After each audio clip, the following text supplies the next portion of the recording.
ہم وہی کہیں گے جو ہمارا دین ہم کو بتاتا ہے. عمل کرو تو تمہارا بھلا ہے، نہیں کوئی عمل کرے تو نقصان ہمارا. نحمده ونصلي ونسلم على رسوله الكريم أما بعد فأعوذ بالله من الشيطان الرجيم بسم الله الرحمن الرحيم إن الله وملائكته يصلون على النبي يا أيها الذين آمنوا صلوا عليه وسلموا تسليما اللهم صل على سيدنا ومولانا محمد وبارك وسلم صلاة وسلاما عليك يا رسول الله صلى الله تعالى عليك وسلم. السلام علیکم ورحمۃ اللہ وبرکاتہ. جیسا کہ جمعہ میں آپ کے سامنے یہ بتایا گیا تھا کہ قبر کو روشن کرنے کے لیے سب سے پہلا کام یہ کریں کہ اپنے ایمان اور اپنے عقیدے کو مضبوط رکھیں اور اہل سنت و جماعت کے عقیدے پہ قائم رہیں، کیونکہ اگر عقیدہ سلامت ہے اور عقیدہ درست ہے تو یہ قبر میں روشنی کا ذریعہ بنے گا اور قبر سے تاریکی دور ہوگی. اس کے علاوہ قبر کو روشن کرنے اور عذاب قبر سے بچنے کے لیے دوسرا کام یہ ہے کہ قبر میں جو سوالات ہوں گے انہیں یاد کیا کریں. اس دنیا میں ان سوالوں کے جو جواب ہیں، یعنی قبر میں جو 3 سوال ہوں گے عقیدے سے متعلق، ان سوالوں کے جواب کو بار بار دہراتے رہیں، اپنی زبان پر انہیں خوب جاری کریں تو انشاءاللہ کرم ہوگا. قبر میں جب فرشتے پوچھیں گے تو بے ساختہ زبان پر وہی جواب آئے گا جو ہم نے دنیا میں یاد کیا ہوگا. اس لیے بار بار ان سوالوں کے جواب کو دہراتے رہیں.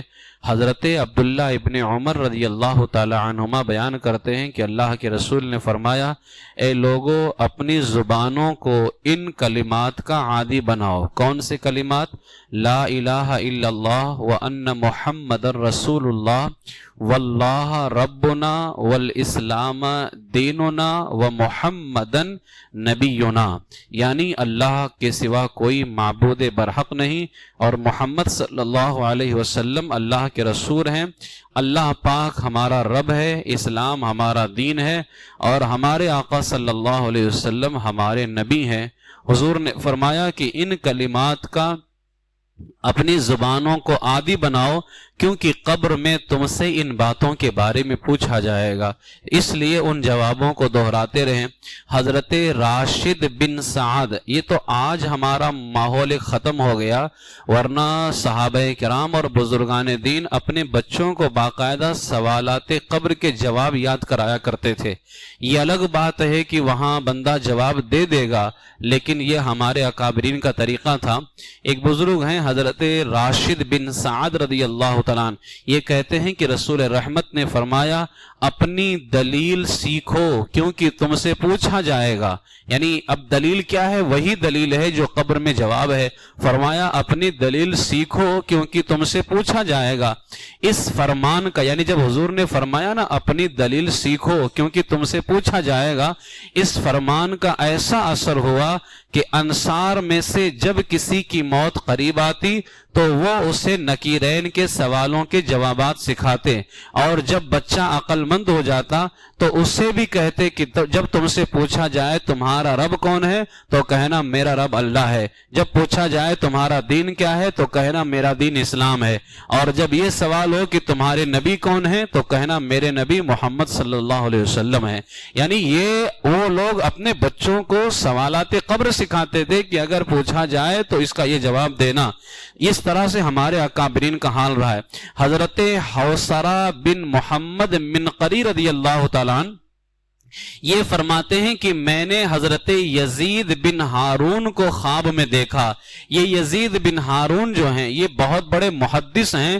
یزید بن ہارون، ان کو خواب میں ایک بزرگ نے دیکھا تو یہ کہہ رہے تھے کہ منکر نکیر میرے پاس آئے اور مجھے بٹھا کر کے پوچھا، اے یزید بن ہارون تمہارا رب کون ہے، تمہارا دین کیا ہے، تمہارے نبی کون ہیں؟ تو یزید بن ہارون کہتے ہیں میں نے اپنی سفید داڑھی انگلی سے مٹی جھاڑتے ہوئے کہا مجھ جیسے سے یہ پوچھا جا رہا ہے کہ میرا رب کون ہے, میرا دین کیا ہے اور میرے نبی کون ہے. میں یزید بن ہارون ہوں اور میں نے دنیا میں لوگوں کو 60 سال تک ان سوالوں کا جواب سکھایا ہے. آپ نے منکر نکیر سے کہا کہ مجھ سے پوچھا جا رہا ہے کہ میرا رب کون ہے, میرا دین کیا ہے اور میرے نبی کون ہے. میں نے 60 سال تک دنیا میں ان سوالوں کا جواب سکھایا ہے. اچھا, جب انہوں نے ایسا کہا تو ایک فرشتے نے کہا یہ سچ کہتا ہے. پھر کہنے لگے دلہن کی طرح سو جاؤ, آج کے بعد تم پر کوئی خوف نہیں ہے. یعنی وہ 60 سال جو یزید بن ہارون نے قبر کے سوالوں کے جواب سکھائے تھے, اس کا فائدہ قبر میں یہ ہوا کہ ان کی قبر روشن ہو گئی. اسی طریقے سے حضرت علا بن عبد الکریم فرماتے ہیں ایک شخص جس کی بینائی کافی کمزور تھی, وہ کہتا ہے کہ میرے بھائی کا انتقال ہو گیا, ہم نے اسے دفنا دیا. جب لوگ چلے گئے تو میں نے بھائی کی قبر پر سر رکھ دیا. اچانک مجھے قبر کے اندر سے آواز آئی تیرا رب کون ہے اور تیرے نبی کون ہے. میں نے اپنے بھائی کی آواز سنی, اس نے کہا اللہ پاک میرا رب ہے اور حضرت محمد صلی اللہ علیہ وسلم میرے نبی ہیں. جب میرے بھائی نے جواب دیا, اتنے میں قبر کے اندر سے سورج کی کرنوں کی طرح روشنی میرے کانوں کی طرف بلند ہوئی, یعنی قبر سے نکلی اور پھر میں وہاں سے ہٹ گیا. یعنی اس سے کیا سمجھ میں آیا کہ قبر کے سوالوں کے جواب میں اگر بندہ کامیاب ہو جائے تو روشنی ہی روشنی ہوتی ہے. اسی لیے اعلیٰ حضرت نے فرمایا قبر میں لہرائیں گے تا حشر چشمے نور کے, جلوہ فرما ہوگی جب طلعت رسول اللہ کی. اس لیے اپنے بچوں کو سوالات قبر کے جوابات انہیں یاد دلائیے کہ جب پوچھا جائے من رب کا, تیرا رب کون ہے, تو کہنا ربی اللہ, یعنی میرا رب اللہ ہے. جب پوچھا جائے ما دین کا, تیرا دین کیا ہے, تو پھر جواب دینا دینی الاسلام, میرا دین اسلام ہے. جب پوچھا جائے من نبی کا, تیرا نبی کون ہے, تو کہنا نبینا محمد صلی اللہ علیہ وسلم, ہمارے نبی ہمارے آقا و مولا سرکار مدینہ صلی اللہ تعالیٰ علیہ وسلم ہے. یہ سوال اپنے بچوں کو سکھائیے. تو یہ دوسرا کام کرنا ہے کہ سوالات قبر جو ہیں انہیں خود بھی دہراتے رہیے اور اپنے بچوں کو بھی سوالات قبر کے جوابات سکھائیے. یہ قبر میں روشنی کا ذریعہ ہے. تیسرا کام کیا کرنا ہے, تیسرا کام تلاوت قرآن کی عادت بنائیں. تلاوت قرآن سے بھی قبر میں روشنی ہوتی ہے اور قبر کے اندھیرے اور وحشت سے بچنے کے لیے یہ بہت ہی نیک عمل ہے تلاوت قرآن. لہٰذا جب کوئی بندہ تلاوت قرآن کرتا ہے تو فرمایا گیا ہے, حدیث پاک میں آتا ہے کہ جب سارے دوست احباب رشتہ دار بھائی بہن یہاں تک کہ ماں باپ آدمی کو تنہا قبر کے گڑھے میں رکھ کر واپس پلٹتے ہیں تو قرآن کریم اس تنہائی میں بھی ساتھ نہیں چھوڑتا. قرآن کریم عذاب قبر سے بچاتا ہے اور اللہ سے سفارش کرا کر کے اس مرنے والے کی قبر کو روشن کر دیتا ہے. اس لیے تلاوت قرآن کے عادی بنیے. میرے آقا سید عالم صلی اللہ علیہ وسلم کی ایک حدیث پاک یہاں پیش کرتا ہوں. حضور نے فرمایا جس گھر میں قرآن کریم کی تلاوت کی جاتی ہے, اب یہ پورا بہت طویل حدیث ہے, اس کو سنیں. حضور نے فرمایا کہ جس گھر میں قرآن کریم کی تلاوت کی جاتی ہے تو اس گھر پر نور کا ایک خیمہ ہوتا ہے. ٹھیک ہے, جب تک وہاں تلاوت کی جائے نور کا ایک خیمہ ہوتا ہے جس سے آسمان والے رہنمائی حاصل کرتے ہیں. یعنی اس نور کی وجہ سے, جو تمہاری تلاوت کی وجہ سے نور پیدا ہوا, اس نور سے آسمان والے رہنمائی حاصل کرتے ہیں. جس طرح ٹھاٹھیں مارتے سمندر اور چٹیل میدانوں میں موتی جیسے تارے سے رہنمائی لی جاتی ہے, جیسے موتی اور ستارے سے لوگ جو ہے اپنے وقت کا اندازہ لگاتے تھے رہنمائی, اسی طرح سے اس نور سے آسمان والے رہنمائی لیتے ہیں. جب وہ تلاوت کرنے والا انتقال کر جاتا ہے, اب دیکھو اس کی تلاوت کی وجہ سے اس کا گھر نور کے اندر آ گیا تھا اور آسمان والے اس سے رہنمائی لے رہے تھے. جب یہ تلاوت کرنے والا انتقال کر جاتا ہے تو میرے آقا فرماتے ہیں وہ نوری خیمہ جو ہے اٹھا لیا جاتا ہے.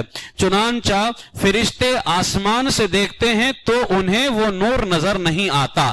پھر فرشتے اسے ایک آسمان سے دوسرے آسمان پر لے جاتے اور اس کی روح پر درود بھیجتے ہیں، یعنی اس مرنے والے کو ایک آسمان سے دوسرے آسمان پر لے جاتے ہیں اور اس کی روح پر درود بھیجتے ہیں، پھر قیامت تک کے لیے فرشتے اس کے لیے استغفار کرتے ہیں۔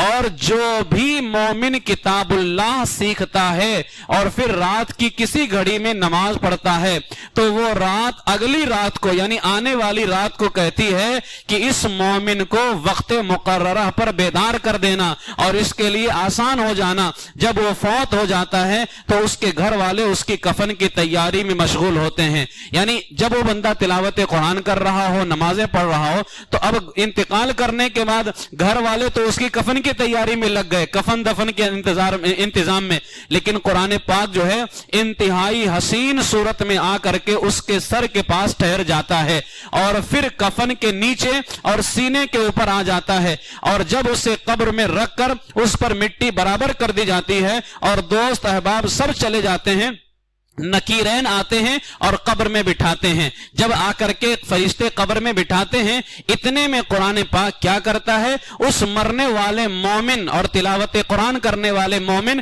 اور فرشتوں کے درمیان میں وہ قرآن آ جاتا ہے، کیونکہ سب تو کفن دفن میں لگے ہوئے تھے، لیکن وہ قرآن جس کو یہ پڑھتا تھا وہ قرآن آ کر کے اس کے سینے پہ بیٹھ جاتا ہے۔ پھر اس کے بعد میں جب فرشتے سوال کے لیے آتے ہیں تو یہ قرآن پاک جو ہے اس مرنے والے اور فرشتوں کے درمیان میں آ جاتا ہے۔ فرشتے کہتے ہیں ایک طرف ہو جاؤ تاکہ ہم اس سے سوال کریں۔ قرآن کہتا ہے رب کعبہ کی قسم ایسا ہرگز نہ ہوگا، کیونکہ یہ میرا دوست ہے، میں اسے اکیلا نہیں چھوڑوں گا۔ قرآن کہتا ہے یہ میرا دوست ہے، میں اسے اکیلا نہیں چھوڑوں گا، البتہ اگر تمہیں اللہ نے کسی کا حکم دیا ہے کسی بات کا تو اس پر عمل کرو، کیونکہ رب کی باتوں پہ تو عمل کرنا ہی ہے، میں اس کو چھوڑوں گا نہیں، یعنی تمہیں جو کرنا ہے وہ تم کرو، میں جا نہیں سکتا یہاں سے، میں اسے چھوڑوں گا نہیں، اور مجھے میری جگہ رہنے دو، کیونکہ میں اسے جنت میں پہنچانے سے پہلے اس سے الگ نہیں ہونے والا ہوں۔ اب قرآن کہتا ہے، لہٰذا آج ہم جس قرآن کو پڑھ رہے ہیں کیا ہم یہ سمجھتے ہیں کہ ہمارا وقت یوں ہی جا رہا ہے اور یہ ہم دوسرا کام کر لیں گے، یہ کر لیں گے، وہ کر لیں گے؟ جب کوئی کام نہیں آنے والا ہے تو یہ اللہ کا کلام ہمارے کام آنے والا ہے۔ تو قرآن کہتا ہے میں جب تک اس کو جنت میں نہیں پہنچا دوں گا میں جدا نہیں ہوں گا۔ پھر قرآن کریم اپنے دوست کی طرف دیکھ کر کہتا ہے، یعنی مرنے والے کی طرف، میں وہی قرآن ہوں جسے تو کبھی بلند آواز سے کبھی آہستہ پڑھتا تھا، مجھ سے محبت رکھتا تھا، بس مجھے تجھ سے محبت ہے اور تجھے مجھ سے محبت ہے، اور میں جس سے محبت کرتا ہوں اللہ بھی اسے اپنا محبوب بنا لیتا ہے۔ قرآن کہتا ہے پھر نکیرین کے سوال جب ہو جاتے ہیں تینوں تو قرآن کہتا ہے اب تجھ پر نہ کوئی خوف ہے نہ کوئی غم ہے۔ نکیرین سوال کرنے کے بعد تشریف لے جاتے ہیں۔ اب مومن جو ہوتا ہے اور قرآن کریم کا جو تلاوت کرنے والا ہوتا ہے تو کلام مجید فرماتا ہے اب یہ تو چلے گئے سوال جواب کر کے، میں تیرے لیے نرم اور آرام دہ بستر بچھاؤں گا، حسین و جمیل چادر عطا کروں گا، کیونکہ تو رات بھر میرے لیے جاگتا تھا اور دن بھر میرے لیے مشقت اٹھاتا تھا۔ پھر قرآن کریم پلک جھپکنے سے بھی جلدی آسمان کی طرف پرواز کرتا ہے اور اللہ سے بستر اور چادر کا سوال کرتا ہے، تو جب اللہ سے قرآن کریم بستر اور چادر مانگتا ہے اسے وہ دے دیے جاتے ہیں۔ پھر قرآن پاک چھٹے آسمان کے 1000 یعنی پھر وہ جو قرآن کریم کو جب چادر اور بستر دے دیا جاتا ہے تو پھر چھٹے آسمان کے 1000 مقرب فرشتے اس قرآن پاک کے ساتھ اترتے ہیں، قبر میں آتے ہیں، اور قرآن کریم اب مومن سے دریافت فرماتا ہے کہ تو میری عدم موجودگی میں یعنی میرے نہ ہونے میں، کیونکہ اب میں نے تو تیرے لیے جنتی بچھونا بچھا دیا ہے، میرے نہ ہونے میں تو وحشت زدہ تو نہیں ہوا، یعنی تو گھبرایا تو نہیں کہ میں تیرے لیے رب کی بارگاہ میں گیا تھا تو کیا اتنی دیر میں تو گھبرایا تو نہیں؟ میں رب کریم کے پاس تیرے لیے بستر اور چادر لینے گیا تھا اور وہ لے بھی آیا ہوں، لہٰذا کھڑے ہو جائے تاکہ فرشتے بستر بچھا دیں، تمہارے لیے فرشتے بستر بچھائیں۔ پھر فرشتے اسے نہایت ہی نرمی کے ساتھ اٹھاتے ہیں اور اس کے بعد میں بستر بچھاتے ہیں، پھر اس کی قبر کو 400 سال کے ڈسٹینس تک کے وسیع کر دیا جاتا ہے اس کو۔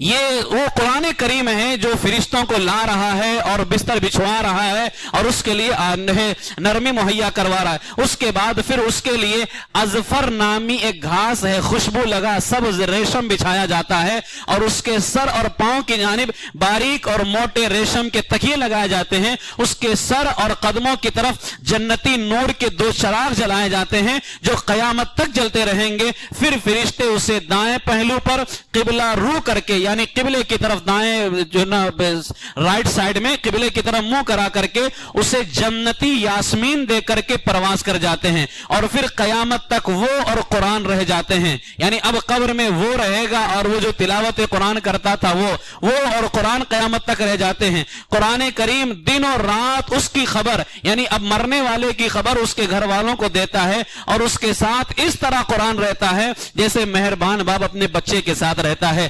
اگر اس کی اولاد میں سے کسی نے قرآن کریم پڑھ لیا تو وہی قرآن کہتا ہے اے میرے دوست تجھے مبارک ہو، تیرا بچہ تیرے لیے قرآن پڑھ رہا ہے. وہ قرآن اسے مبارکباد ہی دیتا ہے قبر کے اندر. اور اگر اس کے پیچھے اس کی اولاد میں سے کوئی برا ہو تو وہ قرآن اس کے لیے، یعنی اس کی اولاد کے لیے اصلاح اور بھلائی کی دعا کرتا ہے. میرے عزیزو، یہی ہے آرزو کی تعلیم قرآن عام ہو جائے. ہم سب لوگوں کی یہی آرزو ہے، یہی پیغام ہے. اور وہ جو ہے زمانے میں معزز تھے مسلمان ہو کر، ہم خار ہوئے تارک قرآن ہو کر. تو قبر کے اندر روشنی پیدا کرنے کے لیے سب سے اہم ذریعہ یہ بھی ہے، جیسے میں نے بتایا، عقیدہ مضبوط رہے، کیونکہ یہ فائدہ تبھی آئے گا عقیدہ مضبوط ہو.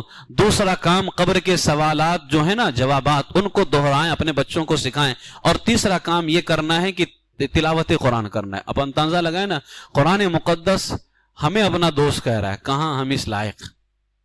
وہ اللہ کا کلام ہے، کہاں اس لائق ہم؟ لیکن یہ اس قرآن مقدس کا کرم ہے، یہ اس کا ہمارے اوپر فیض ہے، لہٰذا قرآن مقدس کی تلاوت کریں. چوتھا کام یہ کرنا ہے کہ صدقہ دینا ہے. صدقہ بھی قبر کو روشن کرتا ہے.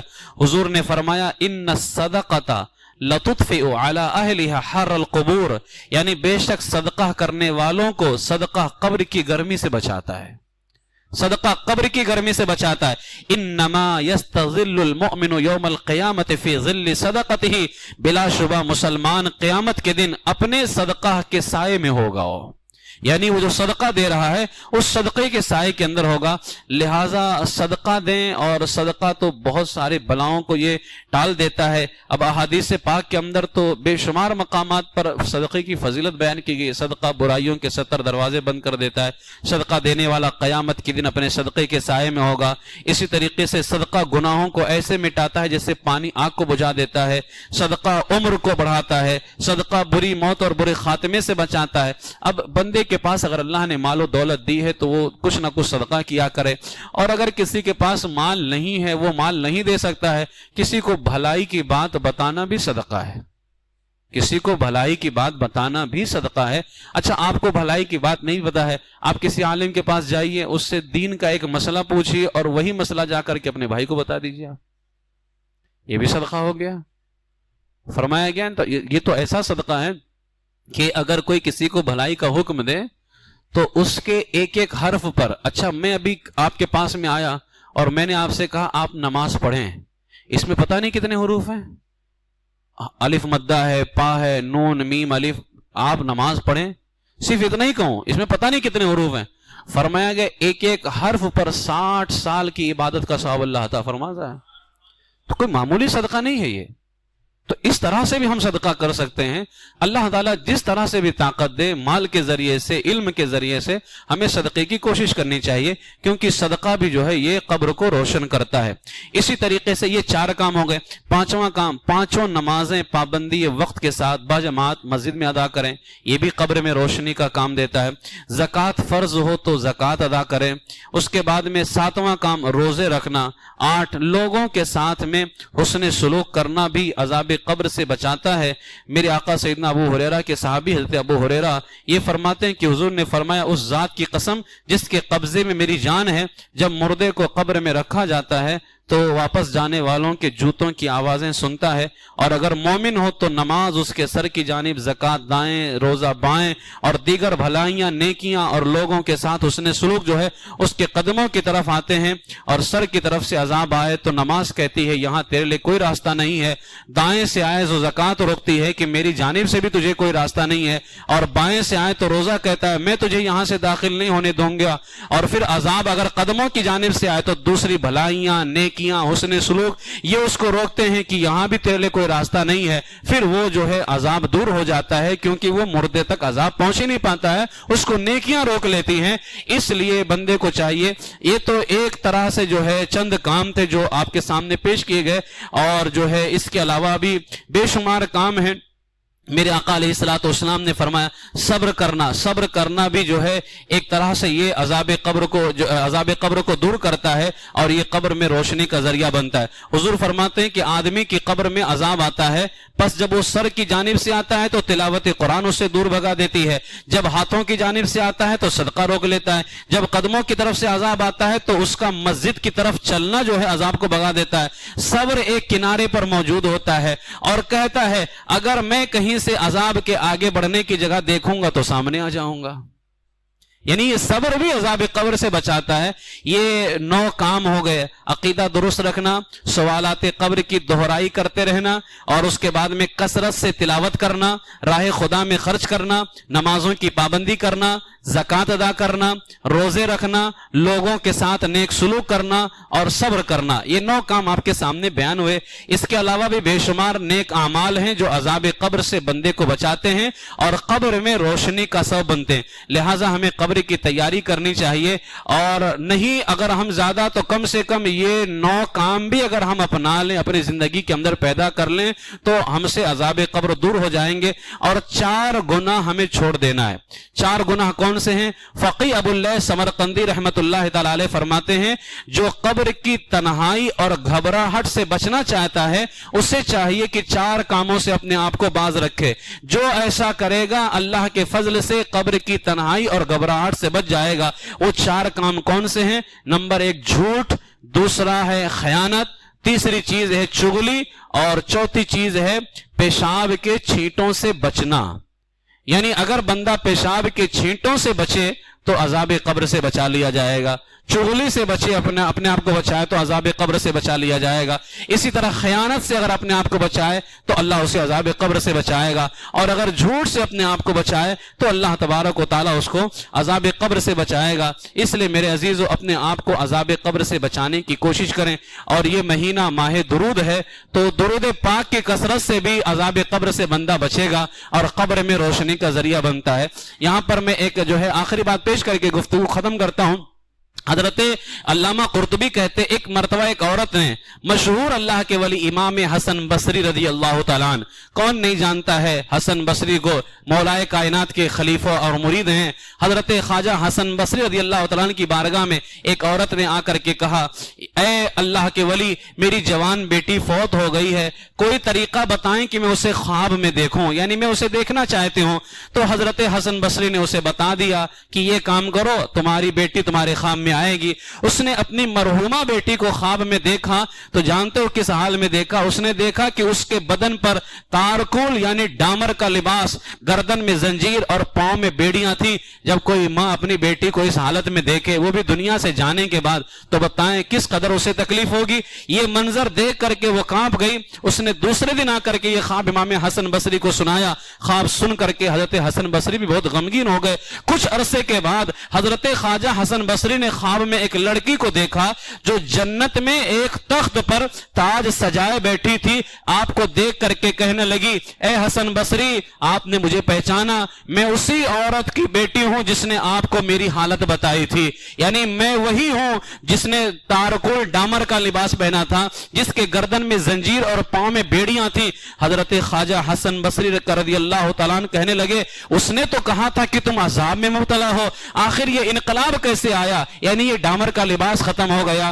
یہ زنجیریں، یہ بیڑیاں سب ختم ہو گئی اور تم جنت میں ہو اور تاج سجائے بیٹھی ہو۔ یہ انقلاب کیسے آیا؟ جانتے اس بیٹی نے کیا کہا؟ اس نے کہا حضرت میں تو عذاب میں تھی، لیکن اللہ تعالیٰ اس شخص کا بھلا کرے، قبرستان سے ایک بندہ گزرا اور اس نے مصطفیٰ جان رحمت صلی اللہ علیہ وسلم پر درود بھیجا، یعنی یہاں سے گزرا، اس نے درود بھیجا اور درود کا ثواب اس نے ہم مرحومین کو پہنچایا۔ اس کے درود شریف پڑھنے کی برکت سے اللہ نے صرف مجھ پر سے عذاب نہیں اٹھایا ہے، ہم 560 قبر والوں کے عذاب کو اللہ نے دور فرمایا ہے، صرف درود پاک کی برکت سے۔ تو مصطفیٰ جان رحمت کی بارگاہ میں درود پاک بھیجنا یہ کوئی معمولی عمل نہیں ہے، یہ بھی ہماری قبر کے اندر تو 9 کام ہو اور اس میں ایک اضافہ کر لیں، عشرہ مبشرہ کی نسبت سے یہ 10 کام بھی اگر ہم کریں اور 4 گناہوں سے اپنے آپ کو بچائیں تو انشاءاللہ تعالی ہماری قبر کے اندر روشنی ہوگی۔ اور ہم تو یہی چاہتے ہیں جہاں ہمارا کوئی پرسان حال نہ ہو، اللہ تعالیٰ دیکھو اوپر کوئی کتنا ہی لائٹ لگا دے، چمکا دے، کچھ بھی کر لے، اس سے تو ہمارا کوئی فائدہ نہیں ہونے والا ہے،